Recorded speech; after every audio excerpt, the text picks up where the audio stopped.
রাম অবতারে এবং কৃষ্ণ অবতারে এবং চৈতন্য অবতারে স্ত্রীকে ত্যাগ করে যে মাতৃশক্তির যথার্থ মর্যাদা দেওয়া হয়নি, বরং অবমাননা করা হয়েছে। এবার এই পুজো যেন রামকৃষ্ণ অবতারে তারই প্রায়শ্চিত্তের আয়োজন।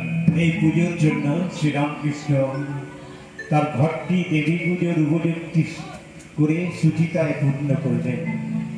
মেঝেতে আলপনা আঁকা হলো। পুজোর সময় দেবীকে বসতে দেওয়ার জন্য যে পিঁড়িটি, সেই পিঁড়িটিতে আলপনা আঁকা হলো, আর সেটি পাতা হলো পশ্চিম মুখ করে মেঝের আলপনার পূর্ব পাশে। পূজারী হিসাবে নিজের আসনটি পাতা হলো পূব মুখ করে মেঝের আলপনার পশ্চিম পাশে।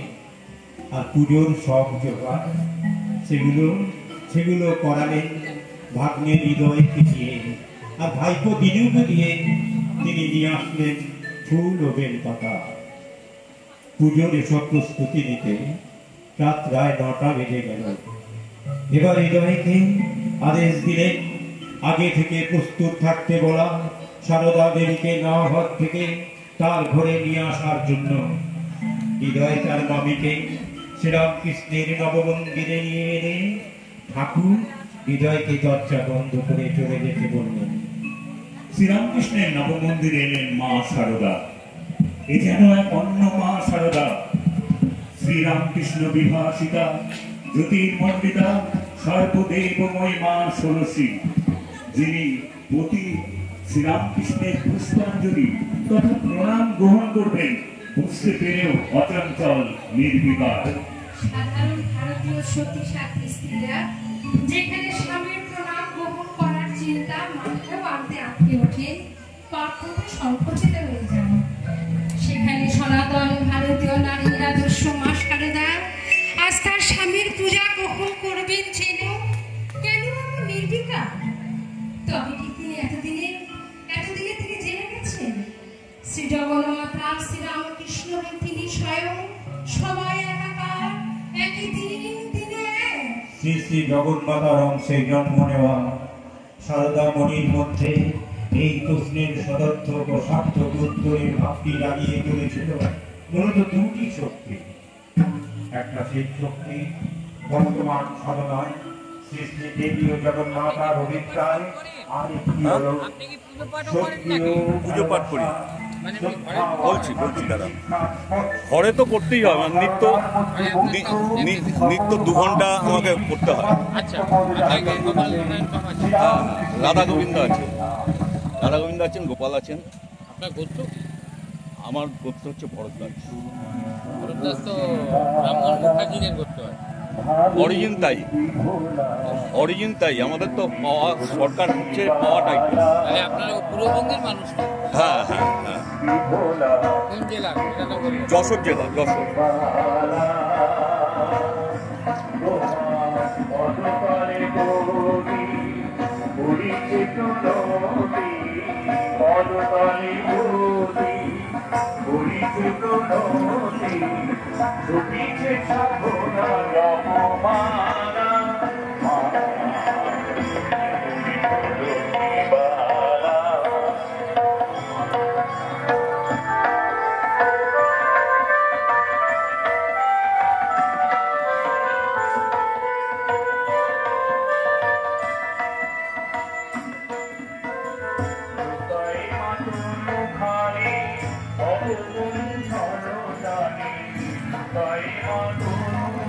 আমরা এসেছি জগন্মাতা আশ্রম। এটা হচ্ছে কাস্তাপাড়া বাগমোড়ের কাছে। বাগমোড় থেকে আসতে হয় টোটোতে করে, 15 টাকা করে ভাড়া আছে। খুব সুন্দর মন্দির, দক্ষিণেশ্বরের আদলে এই মন্দির। এখানে মা জগন্ময়ী মাতা তিনি প্রতিষ্ঠিত আছেন। পাশে একটা বজরংবলীর মন্দির আছে, রাম লক্ষ্মণ সীতা এখানে প্রতিষ্ঠিত আছেন। এই মন্দিরটা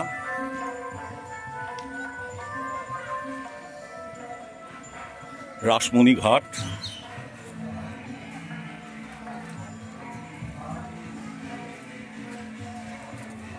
এটা হচ্ছে রাসমণি ঘাট।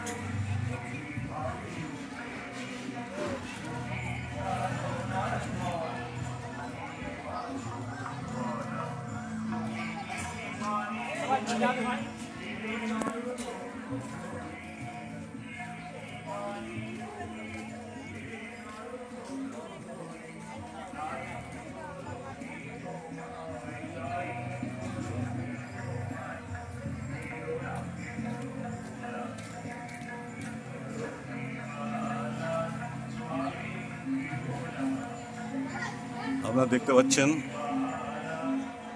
শিবের জটা থেকে ভগীরথ গঙ্গা নিয়ে আসছেন মর্তে, সেটা এখানে প্রদর্শন করা হচ্ছে।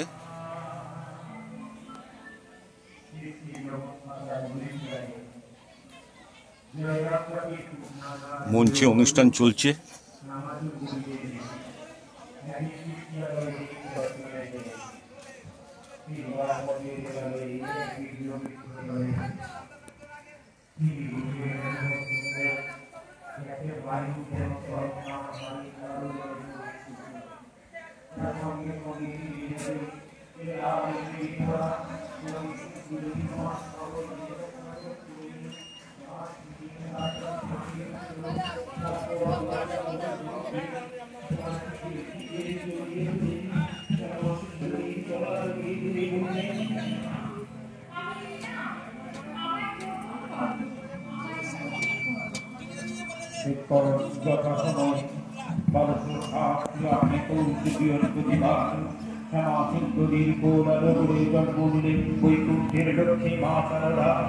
জগন্মাতার বিদ্যায় এই জন্মসূত্রেই তার মধ্যে রূপিত হল সর্বজীবে করুণা, পদ্মের আদর্শ এবং দেবদিকে ভক্তি আর মাতৃভাব।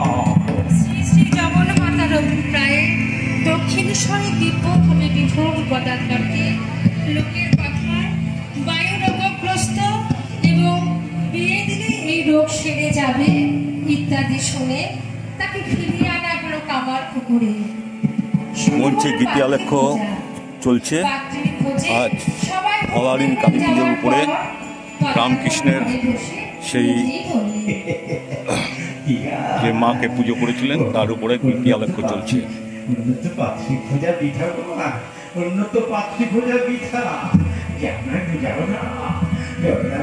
ভবানীর কালী পুজো ঠাকুর শ্রী রামকৃষ্ণ করেছিলেন। মা শারদামণিকে যেভাবে করেছিলেন তার উপরে গীতিয়ালেখ্য চলছে।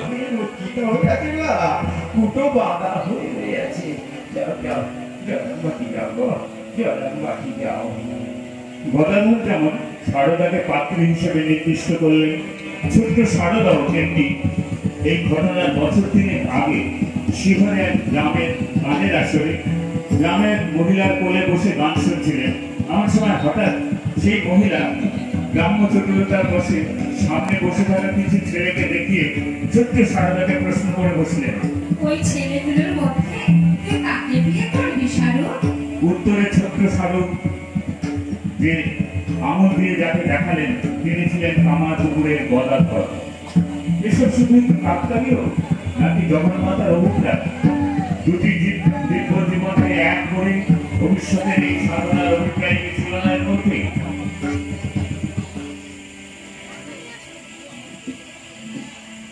মা শারদা তখন 14 বছরে পড়েছেন। দক্ষিণেশ্বরের পূজারী তার স্বামী নাকি পাগল হয়ে গেছেন।